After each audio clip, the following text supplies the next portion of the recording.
কোন দোকানে কাস্টমার গেলে দোকানদার খুশি হয় না। সব দোকানে তো কাস্টমার গেলে খুশি হয়, কাস্টমার দোকানে তো খুশি হয়। ভাবে চিন্তা বলেন, সময় আছে এখনো 3 সেকেন্ড। হ্যাঁ, টাকা দিবেন দিবেন আগে বলেন দিবেন বলেন। দিবেন হ্যাঁ দিব। দিবেন। হ্যাঁ। এই যে কাপড়ের কাপড় কিনতে যে দোকানে যায়, গেলে হচ্ছে গিয়ে দোকানদার খুশি হয় না, কেউ মারা গেলে। Right right. আমরা উত্তরটা কিন্তু দিতে পারলাম না, উত্তরটা পাই নাই। এই সুলতানি পড়া, তুই উত্তর নিবি নাকি? উত্তর ছাউড়ি হয়েছে, ঠিক হয়েছে। এই খাঙ্কির বলা, কাপড়ের দোকানে কাস্টমার গেলে কোন দোকানদার খুশি হয়? এই হলুদ সাংবাদিক, উত্তর ঠিক হয়েছে তো?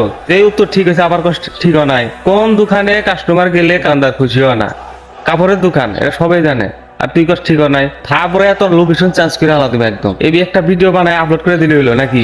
কাপড়ের দোকানে কাস্টমার গেলে খুশি হয় না, এটা সবাই জানে। তুই আবার কষ্ট ঠিক হয় নাই, একটা ভিডিও বানালে চিন্তা ভাবনা করে বানাইস, খালি বানায় আপলোড করে দিলে হয় না, ঠিক আছে? নেক্সট ডে তোর ভুলভাল ভিডিও যা না দেখি, কথাটা মাথায় সেভ করে নিস, মানদার পোলা।